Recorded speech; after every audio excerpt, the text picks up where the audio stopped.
बांग्लादेश में एक साल के भीतर ही दूसरी बार यहां पर तख्ता पलट की नौबत दिखाई दे रही है। बांग्लादेश में सेना प्रमुख जनरल वकार उज़्ज़मान ने मोहम्मद यूनुस के नेतृत्व वाली अंतरिम सरकार को आंखें दिखानी शुरू कर दी हैं।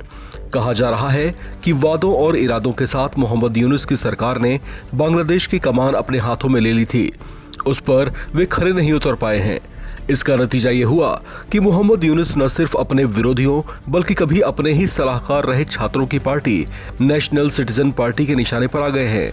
यूनुस के करीबी रहे छात्र नेता नाहिद इस्लाम ने एक बातचीत में कहा कि बांग्लादेश की अंतरिम सरकार के प्रमुख मोहम्मद यूनुस अपनी पार्टी छोड़ने पर विचार कर रहे हैं। उन्होंने आशंका जताई कि देश के मौजूदा हालात में वे काम नहीं कर पाएंगे। छात्र नेता नाहिद इस्लाम का ये बयान तब आया है जब बांग्लादेश के राजनीतिक संकट के बीच मोहम्मद यूनुस की ओर से एक बयान आया, जिसमें उन्होंने कहा था कि जब तक राजनीतिक दल सहमति नहीं बना लेते, मैं काम नहीं कर पाऊंगा। मोहम्मद यूनुस के इस बयान को सेना प्रमुख वकार उज़्ज़मान से जोड़कर देखा जा रहा है। कहा जा रहा है कि उन्होंने संकेतों में उन्हीं पर निशाना साधा है और सहयोग न मिलने की बात कही है। गौरतलब है कि बांग्लादेश के सेना प्रमुख वकार उज़्ज़मान ने कुछ दिन पहले ही सेना के वरिष्ठ अधिकारियों की एक बैठक में जल्द चुनाव सुनिश्चित करने की बात कही थी। इतना ही नहीं, उन्होंने रोहिंग्याओं के लिए म्यांमार के रखाइन के बांग्लादेश तक आने वाले कॉरिडोर पर भी आपत्ति जताई थी। हालांकि उन्होंने अपनी ओर से मोहम्मद यूनुस को हटाने की बात नहीं कही थी, लेकिन इसके बावजूद बांग्लादेशी मीडिया में सेना प्रमुख के बयानों को मोहम्मद यूनुस के खिलाफ दिखाते हुए उनमें आपसी टकराव की अटकलें जताई जाने लगी हैं। ऐसे हालात में बांग्लादेश में छिड़े आंतरिक कलह के बाद सेना ने स्थितियों को नियंत्रित करने के लिए अंधाधुंध गिरफ्तारियां शुरू कर दी हैं। सेना ने कानून व्यवस्था बनाए रखने के लिए कार्रवाई करने की बात कही है। सेना ने पुलिस की मदद से पूरे देश में 10,000 से ज्यादा लोगों को हिरासत में लिया है। पिछले एक महीने में ही 2,188 लोगों को पकड़ा गया है।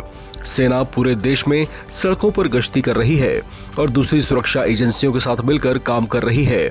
इससे हिरासत में लिए जा रहे लोगों की संख्या अचानक बढ़ी है।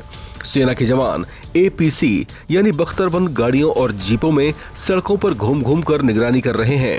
बांग्लादेश में पिछले साल अगस्त महीने में शेख हसीना सरकार के तख्ता पलट होने के बाद और मोहम्मद यूनुस की अंतरिम सरकार के गठन के बाद ही हालात संभल नहीं पाए हैं। बांग्लादेश में अस्थिरता बनी हुई है और लोगों के अलग अलग संगठन अलग अलग वजहों से आंदोलित हैं। कुछ महीने पहले ही सेना ने लॉ एंड ऑर्डर का जिम्मा यूनुस सरकार से छीन लिया था, क्योंकि सरकार व्यवस्था बनाए रख पाने में नाकाम हो गई थी।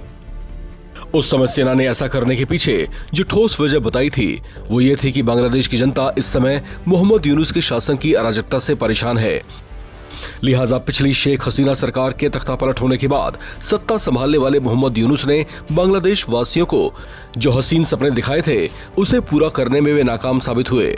इतना ही नहीं, जिन छात्र संगठनों ने शेख हसीना को सत्ता से बेदखल करने में बड़ी भूमिका निभाई थी, उन छात्र नेताओं का यकीन और विश्वास भी यूनुस सरकार से टूट गया है।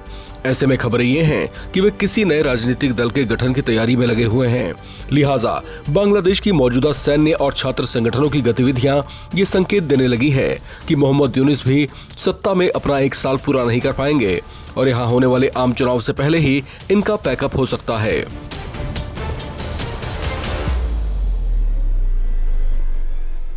इस खबर में फिलहाल इतना है। बाकी अपडेट्स के लिए आप बने रहें NBT ऑनलाइन के साथ।